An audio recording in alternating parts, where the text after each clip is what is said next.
In today's class, we are going to start a new poem entitled with The Trees.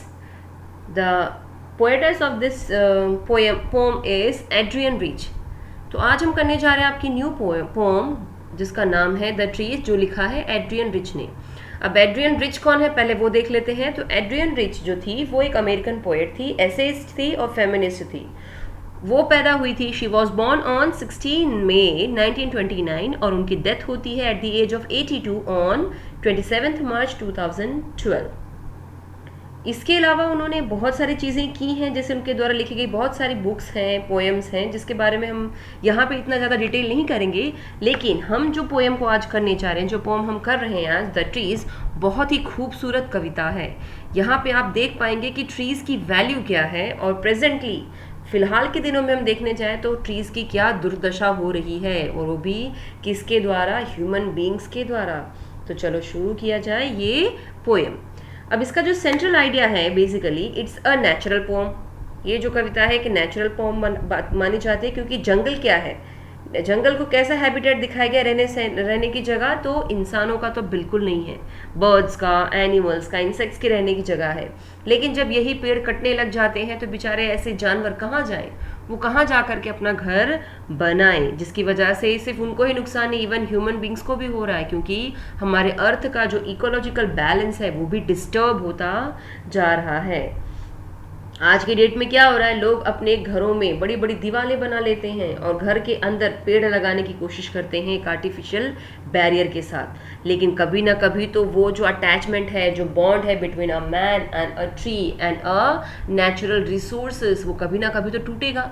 कभी ना कभी वो टूट करके दूसरी जगह पर, यानी अपनी ओरिजिनलिटी पे जाएंगे। यानी ट्रीज कहाँ के लिए बने हैं, घर के अंदर लगाने के लिए नहीं बने हैं, वो जंगलों में, ओपन एरिया में लगाने के लिए बने हैं। तो क्या होता है वो इस पोएम की रीडिंग के बाद ही, इस पोएम की रीडिंग के बाद ही समझ में आएगा। तो चलो शुरू करते हैं।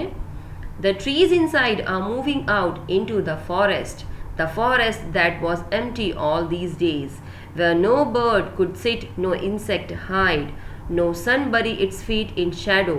The forest that was empty all these nights will be full of trees by morning. ये स्टैंजा में पोम के क्या बताया जा रहा है कि ये जो ट्रीज हैं जो आर्टिफिशियल हैबिटेट में है, मतलब कहाँ, जहाँ उनको होना चाहिए वहाँ नहीं है, यानी लोगों के घरों के अंदर आर्टिफिशियल बैरियर्स के अंदर लगे हुए हैं, ग्लास हाउसेस के बीच में लगाए गए हैं, वो अब हिल रहे हैं, अब यहाँ से जाना चाहते हैं। कहाँ जाना चाहते हैं, नेचुरल हैबिटेट में। नेचुरल हैबिटेट मीन्स फॉरेस्ट में जाना चाहते हैं। फॉरेस्ट इन दिनों क्या हो गया है, एम्प्टी हो गया है, खाली हो गया है, वैकेंट हो गया है, और इसकी वजह से कोई भी चिड़िया, जो बर्ड्स हैं, वो इन दिनों जंगल में बैठ नहीं पा रही, क्योंकि ट्रीज नहीं हैं। कोई भी इंसेक्ट्स हैं वो पेड़ों की जड़ों में, रूट्स में नहीं जा पा रहे हैं। इवेंचुअली सन जो है, सन को भी अपने आप को छुपाने का मौका नहीं मिल रहा है। छुपाने का मौका मतलब क्या, तो यहाँ पे बताया जा रहा है कि जब सूरज की किरण पड़ती है, आप इस पिक्चर में देख सकते हैं, तो सूरज की किरणें कहाँ पड़ती हैं, पेड़ों पे पड़ती हैं। ये जो लीव्स हैं ये क्या करते हैं, उनकी रोशनी को एब्जॉर्ब करते हैं, और वो एब्जॉर्ब होते होते उनके रूट्स तक जाते हैं। तो यहाँ पे क्या बताया जा रहा है कि सूरज का जो रोशनी है वो बरी नहीं कर रहा है, छुपा नहीं पा रहा है, किसको, शैडो को। क्यों, क्योंकि जंगल में पेड़ तो है ही नहीं। लेकिन आज की रात जो है, ये जितने भी पेड़ हैं ये सब कहाँ चले जाएंगे, फॉरेस्ट में चले जाएंगे। यहाँ पे कोई भी ट्रीज अब इस जगह पे दिखेंगे नहीं। All night the roots work to disengage themselves from the cracks in the veranda floor. The leaves strain toward the glass, small twigs stiff with exertion, long cramped boughs shuffling under the roof. Likely newly discharged patients, half desert, moving to the clinic doors. अब यहाँ पे इस stanzas में कवि क्या बताना चाह रही हैं, कवि ये कह रही हैं कि ये जो रूट्स हैं पेड़ों के, पूरी रात इन्होंने क्या किया है, डिसएंगेज किया। डिसएंगेज किया मतलब उनकी जो आज़ादी है वो उससे छुड़ाने की कोशिश कर रहे हैं। कैसे करके, मूवमेंट्स करके, यानी क्रैक की मदद से। जब आप पेड़ लगाते हैं, पौधा लगाते हैं अपने आंगन में, वरांदा मीन्स आंगन में, और जब आप उसको उखाड़ने जाते हैं तो सबसे पहले रूट्स को खींचा जाएगा ना, तो नेचुरल है जहाँ कहीं भी उसको लगाया गया था वो जड़ों के साथ उसमें क्रैक्स आएंगी। तो यहाँ पे क्या बताया जा रहा है कि आज की रात ये जो जड़ें हैं पेड़ों की वो डिसंगेज कर रही हैं, यानी आज़ाद होना चाह रही हैं, फ्री होना चाहती हैं। कहाँ से? खुद को वरांदा का जो बरामदा है उसके फ्लोर में से, वो भी कैसे करके? क्रैक्स के द्वारा। ये जो लीव्स हैं, वो लीव्स यानी जो पत्ते हैं वो स्ट्रगल कर रहे हैं, यहाँ पे स्ट्रेन का मतलब है स्ट्रगल कर रहे हैं, ये छोटे सी टहनियों की मदद से अपने आप को इन आर्टिफिशियल माहौल से बाहर निकालने में, वो भी एक्सर्शंस के साथ। एक्सर्शन का मतलब बताया जा रहा है थकावट की वजह से, क्योंकि इतने दिन वो इस आर्टिफिशियल माहौल में रही हैं, पेड़ों की टहनियाँ, जड़ें, तो वो थक चुकी हैं। वो अपने साथ लॉन्ग क्रैम्प्ड ला रही हैं। लॉन्ग मीन्स लंबा और क्रैम्प्ड मीन्स ऐठन। क्यों ऐठन उनमें हो रहा है? क्योंकि काफ़ी दिनों से ये जो रूट्स थे वो एक आर्टिफिशियल दरवाज़ों के बीच में, बाउंड्री के बीच में लगाए गए थे। यहाँ पे ट्री को कैसा दिखाया गया है? वैसे तो वो लिविंग बीइंग है, लेकिन जो उसको एटमॉस्फेयर मिल रहा है वो बिल्कुल भी उसे सूट नहीं कर रहा है, इसीलिए वो अपने आप को अब हील करने की कोशिश कर रहा है, ठीक करने की कोशिश कर रहे हैं ट्रीज। कैसे? पहले तो वो अपनी जड़ों को खोल रहे हैं क्रैक्स की मदद से, उनके रूट्स बरामदा के यानी वरांदा के फ्लोर से बाहर आ रहे हैं। पत्ते जो हैं वो अपने आप को खींच रहे हैं ग्लास के बने हुए उस बाउंड्री में, और छोटी मोटी जो टहनियाँ हैं वो जो थक चुकी हैं, ऐठ चुकी हैं काफ़ी लंबे समय से रूट्स के साथ, वो अब कोशिश कर रही हैं बाहर आने की। और उनकी भी कंपैरिजन किसके साथ की जा रही है? जैसे मान लो अभी अभी किसी पेशेंट्स को क्या किया गया हो? डिस्चार्ज किया गया हो, तो वो कैसी हालत में नज़र आता है? हाफ डेजर्ट मीन्स भौचक्का हो जाता है, कहीं ना कहीं वो चौंक जाता है कि मुझे अभी अभी यहाँ से आज़ादी मिल रही है। अब हम जब बीमार पड़ते हैं और हमें हॉस्पिटल में एडमिट किया जाता है, the time we get discharge, हम कितना खुश हो जाते हैं ना। तो सेम तरीके से ट्रीज भी खुद को कहीं ना कहीं फ्री महसूस कर रही हैं, डिसंगेज महसूस कर रही हैं, क्योंकि उनको भी अब इस आर्टिफिशियल माहौल से जो लोगों ने अपने चारों तरफ घेर के रखा है उससे उनको आज़ादी मिल रही है। उनकी जो ऐठन है, उनकी जो थकावट है, वो सब दूर हो रही है। ठीक उसी की तरह जैसे किसी बीमार व्यक्ति को क्लिनिक से आज़ादी मिलती है और वहाँ से उसे चले जाने को कहा जाता है। Sit inside, doors open the veranda, writing long letters in which I scarcely mention the departure of the forest from the house. The night is fresh, the whole moon shines in a sky still open. The smell of leaves and lichen still reaches like a voice into the rooms. अब third stanza में यहाँ पे क्या बताने की कोशिश की जा रही है? देखिए, मैं मीन्स पोएटेस जो बोल रही है, मैं घर के अंदर बैठी हुई हूँ, घर के जो दरवाजे हैं वो खुल रहे हैं, किस तरफ? बरामदे की तरफ। वो कुछ लिख रही हैं लंबे लंबे शब्दों में, एक पत्र लिख रही हैं, और वो जो पत्र है वो किसके बारे में बता रहा है? जंगलों के बारे में, कि ये देखो ये जो जंगल है अब किसकी तरफ बढ़ते चले जा रहे हैं। ये जो घर हैं, ये घर में रहे हुए जितने भी जो पेड़ हैं वो किसकी तरफ बढ़ते चले जा रहे हैं? जंगलों की तरफ बढ़ते जा रहे हैं। ये रात बहुत ही ज़्यादा फ्रेश है, ये जो चांद है ये कितना ज़्यादा शाइन कर रहा है, चमक रहा है आसमान में। पत्तों की जो खुशबू है वो बहुत ज़्यादा लुभावनी लग रही है।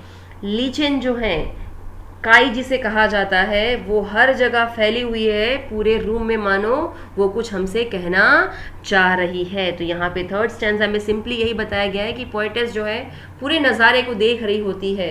बरामदे की तरफ जो दरवाजे खुल चुके हैं, जो जंगलों की तरफ जाता है रास्ता, तो ऐसे में वो बड़े बड़े पत्र लिख करके बता रही है। स्कैर्सली मेंशन कर रही है, मतलब बहुत मुश्किल से बता रही है। क्या बता रही है? कि अब यहाँ से डिपार्चर होने वाला है, यानी बाहर प्रस्थान करने वाले। कौन प्रस्थान करने वाले हैं? ये पेड़ जो कि हमारे इस घर में लगाए हुए हैं। रात की जो हवा है काफ़ी फ्रेश बताई जा रही, पूरा चांद निकला हुआ जिसकी रोशनी जो है पूरे आसमान के साथ साथ हर जगह नज़र आ रही है। पत्तों की जो खुशबू है और काई जो है वो अपनी आवाज़ों को पसार रही है, यानी हर तरफ कमरे में फैलती चली जा रही है। फिर आते हैं लास्ट स्टैंजा पर। My head is full of whispers, which tomorrow will be silent. Listen, the glass is breaking, the trees are stumbling forward into the night.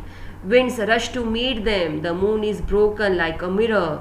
Its pieces flash now in the crown of the tallest oak. अब यहाँ पे क्या बताया जा रहा है last stanza में, poets का जो सिर है वो चकरा रहा है और उसको अजीबोगरीब सी आवाज़ उसके कान में सुनाई दे रही है। विस्पर का मतलब बताया जाता है काफ़ी धीरे से बोलना, बुदबुदाना जिसे कहा जा रहा है।